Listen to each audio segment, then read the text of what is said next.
On aurait dû avoir ce qu'on appelle des confinements ciblés, ce qu'on n'a pas eu. C'est lié beaucoup, et ça on l'a vu, au désir du gouvernement de ne pas froisser certains secteurs dans la population israélienne. Ça a été une très grosse erreur parce qu'au bout du compte, tout le monde paye le prix aujourd'hui de ce qui s'est passé.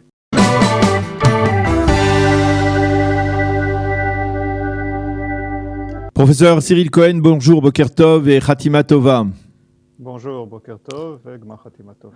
Merci d'être avec nous en ce lendemain de Yom Kippour, de ce Yom Kippour un peu particulier, tout à fait particulier que nous avons célébré hier dans une atmosphère, il faut dire, assez particulière d'élévation spirituelle d'un côté et puis d'inquiétude aussi par rapport à ce développement de l'épidémie du Covid-19. Il faut bien avouer, ce matin, lorsque l'on consulte la presse israélienne, les chiffres sont particulièrement inquiétants. Plus de 1500 morts, donc depuis le début de la pandémie, dont 500 seulement pour le mois de septembre. On va vers 800 malades graves. Les chiffres ne baissent pas. Ça fait plus d'une semaine, on va dire maintenant plus de 10 jours, que l'on est sous le régime, on va dire, du reconfinement. Est-ce que vous avez le sentiment que la courbe va baisser ou on est toujours dans une progression ? Non, je pense qu'il faut encore un peu de patience, malheureusement. Si l'on analyse, par exemple, ce qui s'était passé lors du premier confinement, on a vu que les effets du confinement ont pris, je dirais, du temps. Si on regarde plus ou moins ce que l'on a aujourd'hui, on est dans une situation qui, malheureusement, est plus grave que ce que l'on savait. Donc, à ce niveau-là, ce qu'il faut voir, en gros, c'est que, à mon avis, on risque de voir une montée constante d'ici à la semaine prochaine. On a vu certains endroits, malheureusement, je dirais, qui n'ont pas respecté, on le voit, qui n'ont pas respecté les consignes. J'espère sincèrement que d'ici une dizaine de jours, c'est-à-dire après à Simchat Torah, on commencera à avoir une stabilisation. Et ça, c'est l'avis optimiste, mais il y a l'avis pessimiste qui dit que justement, avec les fêtes de Rosh Hashanah et les fêtes de Yom Kippour, dans 15 jours, ou peut-être même après 15 jours après Rosh Hashanah, c'est-à-dire au début de la fête de Sukkot, on va avoir les retombées d'un effet de contamination dans certains publics, on va dire pour en particulier le public orthodoxe, où on a le sentiment visiblement qu'il n'y a pas de respect des règles de restriction. Comment faire face à cela ? Non, je suis d'accord avec vous. Ce que je disais, c'est une stabilisation à Simchat Torah. C'est-à-dire que jusqu'à là, on va voir une montée, malheureusement. Une montée peut-être, j'espère, un peu moins prononcée, mais on verra une montée sans aucun doute. Que faire ? Je pense qu'il y a beaucoup je dirais qu'il y a beaucoup d'avis qui parlent d'un côté ce qu'on appelle une immunité collective dans le secteur ultra-orthodoxe, dans le secteur orthodoxe. Peut-être laisser un peu faire, mais d'un autre côté, Qu'est-ce que ça veut dire une immunité collective ? Expliquez-nous. Par exemple, on a vu des récents résultats, par exemple sur El-Had, qui a à peu près une population de 50 000 personnes, avec un taux d'infectés aux alentours de 4 000, à peu près 4 000 personnes. Et au niveau des décès, un très faible décès. Alors, quand on analyse ces résultats, on voit que, par exemple, il y a une population qui est à 97% en dessous de l'âge de 60 ans. Et donc, on se dit que vu que la Covid-19 est moins dangereuse pour les gens en dessous de 50 ans, 60 ans, surtout pour les jeunes, donc peut-être laisser ça un peu faire et accéder à un état où, en fait, quand on parle d'immunité collective, où, en fait, la plupart de la population, je prends El-Had comme un microcosme, où la plupart de la population sera, entre guillemets, immunisée, et donc à ce moment-là, les personnes à risque ne seront pas exposées au virus parce que le virus ne circulera pas. Donc ça, c'est une des possibilités dont on parle, je dirais, au niveau professionnel. D'un autre côté, je pense qu'aujourd'hui, l'essentiel à ce niveau-là je ne connais pas le mot pour asbara en français. De la communication et de l'information. Oui, la communication, l'information. Je crois que c'est ce qu'il faut faire dans les communautés ultra-orthodoxes. Là, vous pensez que Il y a eu des carences à ce niveau-là, parce que on en avait parlé au début de la crise. On avait mobilisé, on va dire, une partie des rabbinim du monde orthodoxe pour essayer de pousser leur public. Et là, on a le sentiment qu'il y a un vrai relâchement. D'abord, est-ce que c'est général? Est-ce que on peut parler de relâchement total? Ou alors, il y a une partie, on va dire une frange, peut-être par exemple les chassidim, sans essayer de cibler bien entendu un public, les chassidim qui sont très proches de leur rabbi, qui ne peuvent pas passer la fête de Rosh Hashanah ou de Kippour sans prier avec leur rabbi, qui ont violé les lois de manière massive. On a vu des déclarations de certains admorim, de certains rabbinim qui dirigent, chefs de cours chassidiques. On a vu ces déclarations comme quoi il était plus important de maintenir un rythme et une routine de prière et de coutumes religieuses que de combattre entre guillemets le virus. On l'a vu ça. Donc à ce niveau-là, je ne sais pas, je vous avoue sincèrement, je ne sais pas est-ce que l'on va pouvoir convaincre ces personnes. On a vu certaines, une fois de plus, cours chassidiques comme la cour de Gour qui est très touchée, et au contraire, on a vu des mariages, etc., une fois de plus, sans aucune discrimination et sans aucune volonté de critiquer tel ou tel. Mais ce que je tiens à vous dire, c'est que je sais qu'il y a beaucoup d'efforts au ministère de la Santé qui sont faits en ce moment pour parler justement, pour sensibiliser certains rabbins qui dirigent des mouvements essentiels, des mouvements principaux dans le domaine chassidique. Je sais qu'en ce moment, il y a beaucoup de discussions, et je pense que quand même, de manière sans fustiger qui que ce soit, je pense que de manière générale, le public aussi orthodoxe, dans sa majorité, je ne parle pas des images que l'on a vues hier, malheureusement, d'autobus bondés de jeunes chassidim sans masque qui revenaient de leur visite annuelle, ou je ne sais pas si elle est hebdomadaire, chez le rabbi. Donc on a vu ces autobus, mais je pense que de manière générale, le public orthodoxe, moi-même j'avais été interviewé par des journaux ultra-orthodoxes, et j'avais l'impression qu'il y a quand même une réponse.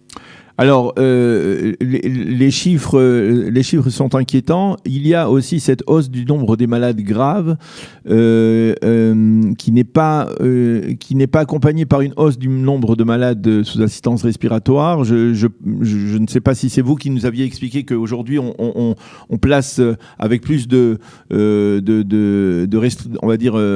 prudence les gens sous assistance respiratoire, mais le nombre de malades graves est inquiétant, et surtout on a le sentiment, dites-moi si je me trompe, mais est-ce qu'on est en train d'assister à une mutation du virus, c'est-à-dire ce serait un virus qui serait aujourd'hui, qui toucherait, on va dire, également des populations plus jeunes, on va dire des gens de 50 ans, des gens et qui pourrait même toucher des gens qui ne sont pas avec des antécédents maladifs comme ça.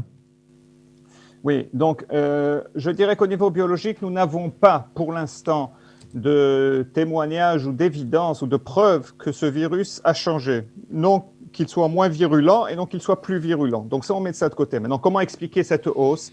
Cette hausse, elle est très simplement explicable à cause du fait qu'on a beaucoup plus de personnes touchées comparé à ce que l'on avait il y a quelques mois, au mois de mars-avril. On arrive, une fois de plus, si je vous dis qu'au sommet, ça ce sont les chiffres, au sommet de l'infection au mois d'avril, on avait à peu près 7 à 800 infectés par jour. Aujourd'hui, on rêve d'un nombre comme celui-ci. On en a 10 fois plus, et ça va continuer malheureusement à augmenter. Donc, plus on augmente le nombre de personnes qui sont infectées, plus on a des chances que ce virus aussi atteigne dans des cas graves des personnes qui sont plus jeunes. C'est mathématique, c'est très logique. Si je vous dis par exemple qu'il y a, par exemple, on va dire 1% de chance, d'accord, 1% de chance qu'une personne de l'âge de 30 ans développe des complications. Une fois de plus, ce n'est pas les véritables chiffres, mais disons plus ou moins pour illustrer ça.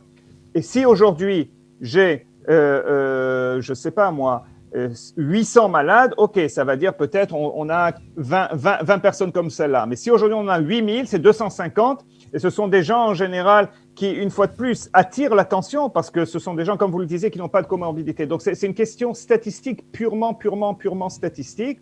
Et malheureusement, avec ce déferlement de cette vague d'infection qui est massive, plus ça ira et plus on voit en fait la moyenne d'âge des personnes touchées en état grave qui augmente. Maintenant, il faut dire aussi que le nombre des malades graves, on en parlait justement, 750 à peu près, est en hausse, mais le nombre aussi des personnes sous assistance respiratoire est aussi en hausse. Peut-être, ça prend un peu plus de temps, mais on le voit aussi en hausse. C'est proportionnel aussi à ce que l'on voit, à la hausse que l'on voit des patients graves. Donc à ce niveau-là, je ne pense pas qu'on est protégé ou que le virus a muté. Alors, je voudrais essayer de voir, je suppose que vous vous intéressez également, professeur Cyril Cohen, à ce qui se passe à l'étranger et au développement de la pandémie à l'étranger.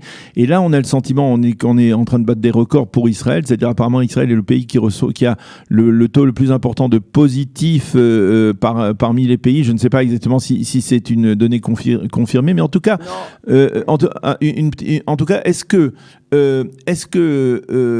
ce qui est en train de se produire en Europe, on va dire, dans certains pays d'Europe, c'est exactement le même développement que l'on a vécu nous ces dernières semaines?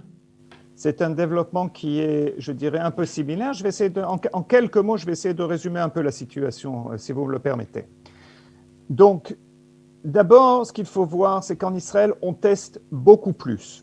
Ça, c'est très important. Donc, plus on teste, évidemment, plus il y a de chances que l'on trouve des personnes infectées. Ce ne sont pas des malades, mais ce sont des personnes infectées. Je rappelle quand même, pour tranquilliser le public, que dans 80% des cas, aucune hospitalisation et aucun cas grave n'est décelé. Je veux dire, 80-86% des cas. Donc à ce niveau-là, une fois de plus, il faut rester calme.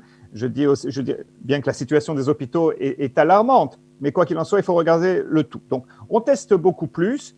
On a aussi, nos tests sont beaucoup plus sensibles que d'autres pays, je dirais, en Europe. Par exemple, on sait qu'en moyenne, nos tests sont faits de manière à ce qu'ils soient beaucoup plus sensibles, entre 10 et 100 fois plus que ce que l'on voit, par exemple, en Allemagne ou dans d'autres pays européens. Donc, on va déceler beaucoup plus de personnes, entre guillemets, contaminées ou qui ont été contaminées parce que l'on voit aussi, et justement, c'est une des questions que l'on est en train d'examiner.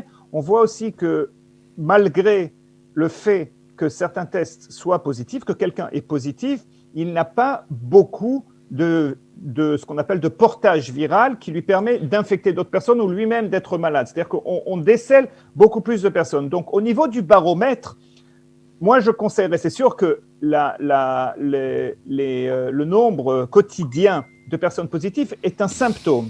Ce qu'il faut vraiment analyser, c'est le nombre de morts et le nombre de patients graves et sous assistance respiratoire. Ce sont les chiffres essentiellement qui nous intéressent. Et la deuxième chose très importante, c'est le nombre de personnes positives dans ces tests. Et ça, vraiment, on est plus ou moins en très mauvaise posture avec un 14-15%. Je vous le rappelle qu'à la fin du Séguer, à la fin du confinement précédent au mois de mai, on était à 0,3, 0,4%, 0,5%. Aujourd'hui, on en est à 15%. Dans certaines régions ultra-orthodoxes, 25. On voit une montée. Comment ? On parle de 25% dans certaines... Voilà, on voit une montée en flèche qui est à 25%, quelquefois même 30%, ce qui est 2 fois plus que la population normale en Israël. Donc, ça, c'est inquiétant. Maintenant, si on prend tout ça maintenant, disons qu'on teste plus et que nos tests sont plus sensibles, et on compare quand même notre situation à l'Europe, ce que l'on voit en Europe, c'est qu'il y a toujours 4-5 fois plus, jusqu'à présent, 5 fois plus de morts que ce qu'il y a en Israël, ou ce qu'il y a eu. D'un autre côté, il faut prendre aussi en compte le fait qu'en Europe, on a été beaucoup plus touché pendant ce qu'on appelle la première vague. Donc, à ce niveau-là, il y a beaucoup moins de personnes qui sont susceptibles, du moins aujourd'hui, peut-être dans un an ça changera, qui sont susceptibles de redévelopper le virus ou redévelopper la maladie. C'est-à-dire qu'Israël est un terrain vierge comparé à l'Europe. Donc c'est pour ça qu'on voit aussi ces chiffres qui montent de manière très importante. Alors, ma dernière question, professeur Cyril Cohen, aurait pu être la première. Certains affirment que Binyamin Netanyahou a imposé le reconfinement pour des raisons uniquement politiques, pour neutraliser les manifestations, etc. Et contre l'avis d'experts. Est-ce que vous êtes un expert? Est-ce que vous pensez que c'était incontournable de reconfiner? Et est-ce qu'il y a beaucoup d'experts comme vous qui pensent la même chose? Bon, alors je vais vous dire ça. Je ne veux pas rentrer dans la politique, oui. Mais malheureusement, la politique, à mon avis, a beaucoup influencé les décisions qui ont été prises. Ce n'est pas que moi qui le dis. J'avais même lu une chose très intéressante. Lorsqu'on mélange la politique et le sanitaire, ce que vous recevez au bout du compte, c'est de la politique. Et c'est ce que l'on a vu en Israël. Je crois que beaucoup de choses auraient été possibles au mois d'août. Au mois de septembre, on aurait dû avoir ce qu'on appelle des confinements ciblés, ce qu'on n'a pas eu. Je pense que c'est lié beaucoup, et ça on l'a vu, au désir du gouvernement de ne pas froisser certains secteurs, je pense que vous me comprenez, certains secteurs dans la population israélienne. Ça a été une grosse erreur, ça a été une très grosse erreur, parce qu'au bout du compte, tout le monde paye le prix aujourd'hui de ce qui s'est passé. Maintenant, est-ce que c'est la bonne décision? Je vous avoue sincèrement, une fois de plus, étant quelquefois au ministère de la Santé et ayant surtout des collègues qui sont dans les hôpitaux, qui travaillent, ma femme même travaille dans les maladies infectieuses à l'hôpital Shiba, ce que je peux vous dire, c'est que la situation n'est pas facile. La question qu'on doit se poser aujourd'hui, c'est qu'est-ce que l'on veut atteindre? Il y a différentes manières. Vous trouverez des spécialistes qui vous disent que le Séguer, ce confinement, c'est une erreur, et vous en aurez certains qui vous diront que c'est essentiel.